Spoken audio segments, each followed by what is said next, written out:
జై శ్రీ గణేష. మనం మహాభారతం చెప్పుకుంటున్నాం. ఎంతవరకు వచ్చాము? మహాభారతంలో పాండవులు ద్రౌపదితో అదేవిధంగా అక్కడ ఉన్నటువంటి బ్రాహ్మణుల సమేతంగా పుణ్యక్షేత్రాలు చూద్దామని చెప్పేసి పుణ్యతీర్థాలు చేస్తూ బయలుదేరారు. ఇప్పటి వరకు ఎక్కడి వరకు వచ్చారు? భగీరథుడి గురించి తెలుసుకున్నారు. ఇక అక్కడి నుంచి వాళ్ళు విశ్వామిత్రుడు ఉన్నటువంటి ఆయన కుటీరం వైపుగా వెళ్దాము అని చెప్పేసి అటువైపుగా ప్రయాణమయ్యారు. అక్కడ వాళ్ళకి కౌశిక నది కనిపిస్తుంది. కౌశిక నది కనిపించగానే అక్కడికి దిగి స్నానాలు చేస్తారు. చేసిన తర్వాత అక్కడ ఉన్నటువంటి మునివర్యులను అడిగినప్పుడు ఇక్కడే దగ్గరగా ఋష్యశృంగుని ఆశ్రమం ఉందని చెప్తారు. అప్పుడు ధర్మరాజు అనుకుంటాడు, వెంటనే ఋష్యశృంగుని మనసులో తలుచుకుని ఒక్కసారి ఋష్యశృంగుని గురించి తెలుసుకోవాలనుకుంటాడు. పక్కనే ఉన్న రోమశుణ్ణి ఇలా అడుగుతాడు ధర్మరాజు, నేను ఋష్యశృంగుడి గురించి విన్నాను, కానీ ఇంకా తెలుసుకోవాలనుంది, ఆయన గురించి పూర్తిగా చెప్పండి అని అడుగుతాడు. అప్పుడు రోమశుడు ఇలా చెప్పడం మొదలుపెట్టాడు. విభండక ఋషి నిజంగా ఆయన చాలా గొప్పగా ఉంటుంది మహాభారతంలో ఇతని గురించి కూడా. అయితే ఇతను బ్రహ్మచారిగా ఉంటాడు, అంటే బ్రహ్మచర్య నియమాల్ని కఠినంగా పాటిస్తూ ఉంటాడు. కానీ ఒకసారి ఏమవుతుందంటే భూలోకానికి ఊర్వశి వస్తుంది. యథాతథంగా ఊర్వశిని చూసి మనసు పారేసుకుంటాడు. నీటిలో ఉండగా అతను ఊర్వశిని చూస్తాడు. అప్పుడు అతనికి వీర్యస్ఖలనం జరుగుతుంది. ఆ నీటిని లేడి తాగుతుంది. ఈ లేడీ ఆ వీర్యం ద్వారా గర్భం దాల్స్తుంది. ఇప్పుడు మనం ఎన్నో ఫెర్టిలిటీ సెంటర్స్ గురించి విన్నాం, కానీ మహాభారతంలో అయితే అసలు అవి అద్భుతాలు అనాలో, అవి వినడానికి నమ్మశక్యంగా లేవి, అసలు ఇలా జరుగుతాయా అనిపించేటివి ఉంటాయి. అందులో ఇది కూడా ఒకటి. సో లేడి గర్భంలో పిండం ఏర్పడుతుంది. ఇప్పుడు అర్థమైంది కదా, ఈ లేడి గర్భంలో ఉన్నటువంటి పిండమే మన ఋష్యశృంగుడు. ఇలా లేడి గర్భంలో తన బిడ్డ పెరుగుతున్నాడు అనే విషయము తపోశక్తి ద్వారా విభండకుడు తెలుసుకుంటాడు. అలా బిడ్డ పుట్టిన తర్వాత ఆ బిడ్డను విభండకుడు తీసుకొస్తాడు. అయితే ఇతనికి ఋష్యశృంగుడు అనేటువంటి పేరు ఎందుకు వచ్చింది తెలుసా? ఎందుకంటే అతని తల మీద శృంగము అంటే ఒక కొమ్ము, మనకి లేడికైతే ఇలా 2 కొమ్ములు ఉంటాయి కదా, తనకి ఒక కొమ్ము ఉందన్నమాట. ఆ కొమ్ము ఉంది కాబట్టి అతని పేరు ఋష్యశృంగుడు అని వచ్చింది.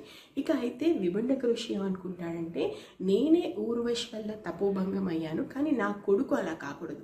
నా కొడుకు అలా కాకూడదు అంటే ఏం చేయాలి? అతన్ని అన్నిటికీ దూరంగా పెట్టాలి. అంటే ఈ ప్రపంచంలో ఉన్నటువంటి భోగభాగ్యాలు, అదే ఒక రకంగా ఏమనుకుంటాడంటే మరొక జెండర్, అంటే ఈ లోకంలో పురుషులు స్త్రీలు అనేటువంటి 2 రకాల జీవులు ఉంటాయి అనే విషయం కూడా తనకు తెలియకుండా కేవలం అతన్ని ఒక కుటీరము వెళ్ళడము, స్వామివారికి సంబంధించినటువంటి అన్నీ కూడా అడవిలో ఉన్నటువంటి అన్ని తీసుకురావడము, హోమము, యజ్ఞము, పూజ, అంటే ఇలాగే పెంచుతూ వస్తాడు. అంటే ఒక యుక్త వయసు వస్తుంది ఋష్యశృంగుడికి. ఋష్యశృంగుడు ఎలాంటి వాడు అంటే అతనికి ఈ లోకంలో 2 జెండర్స్, అంటే స్త్రీ పురుషులు ఉంటారని, వాళ్ళ ద్వారా పిల్లలు పుడతారని, అంటే ఇలాంటి ఏ విషయాలు, ఈ నేచర్కి సంబంధించినటువంటి ఏ విషయాలు కూడా అతనికి తెలియకుండా అతన్ని కేవలము చాలా చాలా చాలా 2 హస్తాల మధ్య పెట్టిన, అంటే 2 చేతుల మధ్య ఒక దీపాన్ని పెడితే ఎలా పెట్టుకుంటామో అంత మంచిగా ఎలాంటి కలుషితం లేకుండా విభిండకుడు ఋష్యశృంగుని పెంచుతూ ఉంటాడు. అయితే ఇక్కడ ఈ కథ అంతా ఒకవైపు నడుస్తుంది కదా, మరోవైపు ఏం జరుగుతుందంటే అంగదేశం అనే ఒకటి దేశం ఉంటుంది. అక్కడ రోమపాదుడు అనేటువంటి రాజు పరిపాలిస్తుంటాడు. ఈ రోమపాదుడి రాజ్యంలో అస్సలు వర్షాలు పడవు, ప్రజలందరూ కరువు కాటకాలు అనుభవిస్తుంటారు. అతనికి ఏం చేయాలో అర్థం కాదు. అంటే ఏం చేయాలి, ఏం చేస్తే మళ్ళీ నా దేశం బాగుపడుతుంది, అంటే నా రాజ్యంలో ప్రజలు బాగుంటాలంటే ఏం చేయాలి? ముందు వర్షాలు పడాలి, పూజలు చేస్తాడు, హోమాలు చేస్తాడు, బ్రాహ్మణులకు అన్ని ఇస్తాడు. ఏం చేసినా కూడా ఒక చుక్క వర్షం పడదు.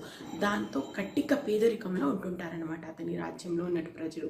అప్పుడు ఏం చేయాలి అంటే ఈ రోమపాదుడి దగ్గర ఉన్నటువంటి మంత్రి ఒక సలహా ఇస్తాడు. అదేంటంటే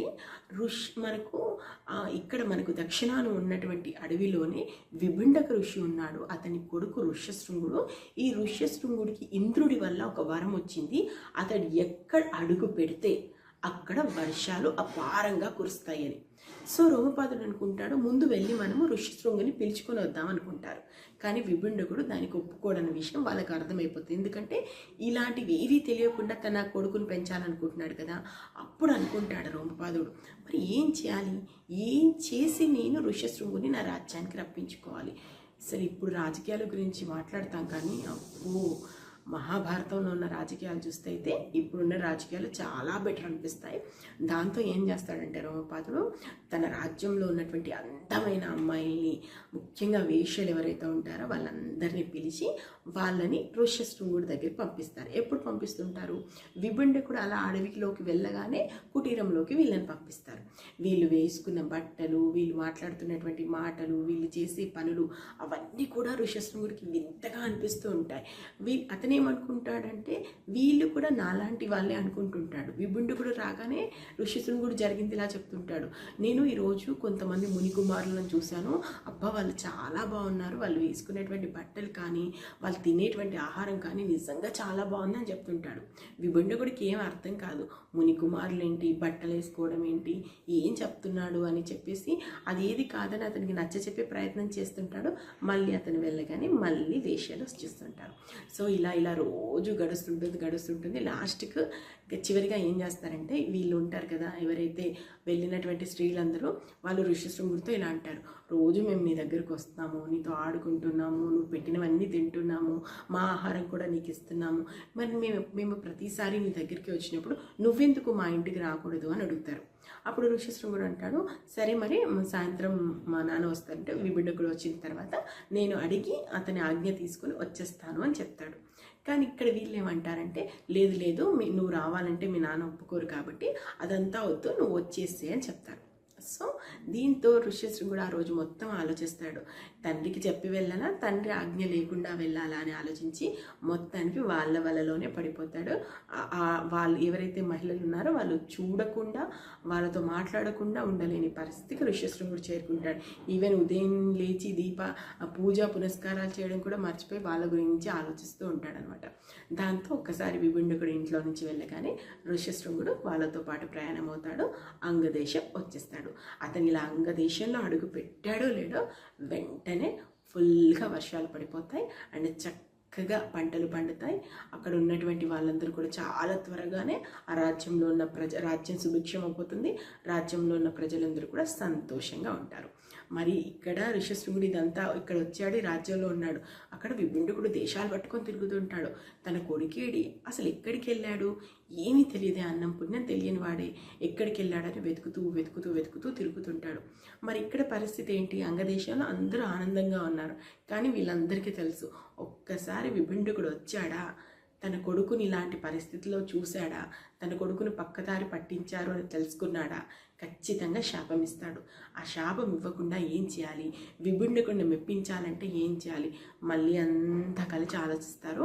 లాస్ట్కి వాళ్ళు ఏం డిసైడ్ చేసుకుంటారంటే చివరిగా వాళ్ళు వచ్చినటువంటి నిర్ణయం ఏంటి అంటే ఈ ఋష్యశృంగుణ్ణి రోమపాదుడు కూతురు అయినటువంటి శాంతకిచ్చి పెళ్లి చేయాలనుకుంటారు.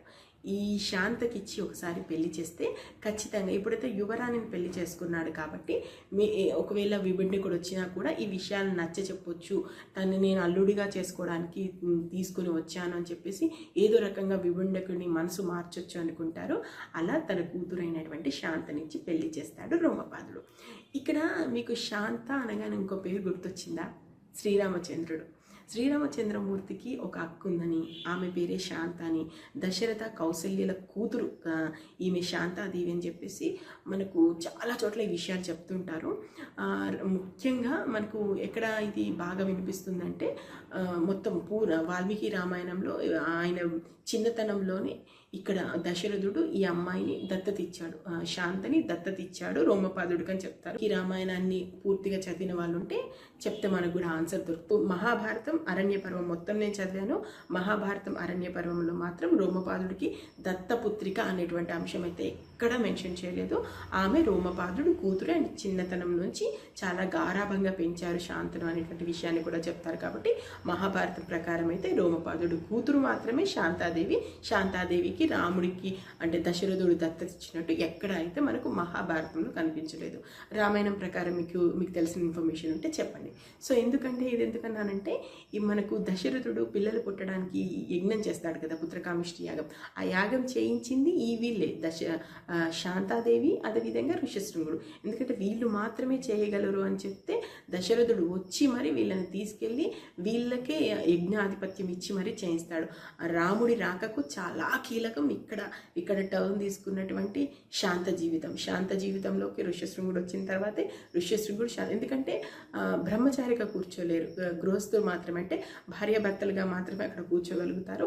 సో ఇదంతా జరగడానికి అక్కడ శ్రీరామచంద్రుడు రావడానికి అంటే మన జీవితంలో ఇంటర్లింక్డ్గా కొన్నిసారి అంటే మనం బటర్ఫ్లై ఎఫెక్ట్ అని ఇప్పుడు చెప్పుకుంటాం కదా, అక్కడెక్కడో జరిగిన శాంతాదేవి కళ్యాణం మరెక్కడో పుట్టబోతున్న శ్రీరాముని యొక్క జననాన్ని నిర్ణయిస్తుంది.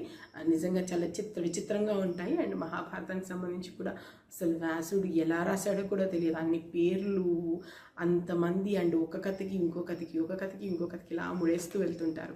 సో అదనమాట ఋష్యశృంగుడు. ఇలా విభిండక ఋషి చివరికి ఆ దేశం ఈ దేశం తిరుగుతూ అక్కడికి వస్తాడు.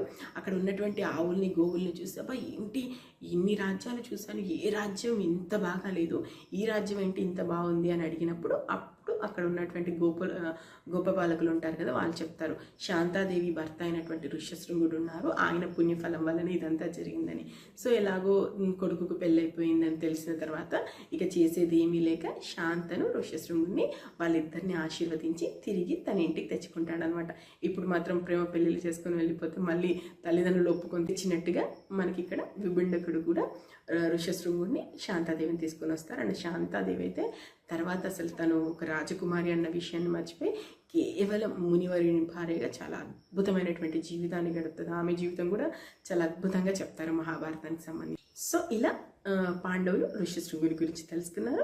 కౌశికి సంద్రంలో స్నానం చేశారు. ఆ నదిలో స్నానం చేసిన తర్వాత మహేంద్ర పర్వతం వైపుగా వాళ్ళు ప్రయాణం సాగిస్తున్నారు. అసలు ఈ మహేంద్ర పర్వతం ఏంటి, మహేంద్ర పర్వతం మీద ఎవరున్నారు, మహేంద్ర పర్వతం మీద ఎప్పుడు మహేంద్ర పర్వతం మీద తపస్సు చేసుకునే పరశురాముడి గురించి, అంటే పరశురాముడి గురించి పాండవులు ఎలా తెలుసుకోబోతున్నారు, దీనికి సంబంధించి నెక్స్ట్ ఎపిసోడ్లో చూస్తాను. నేను మహాభారతం ఉన్నట్టు చెప్తున్నాను. మీకు నచ్చితే ఆశీర్వదించండి. ఇప్పటి వరకు మహాభారతంలో ఏం జరిగిందో తెలుసుకోవాలనుకుంటే మన ఛానల్లో ప్లేలిస్ట్లోకి వెళ్తే మహాభారతం ప్లేలిస్ట్ ఉంది, మీరు చూడొచ్చు. Thank you. జై హింద్.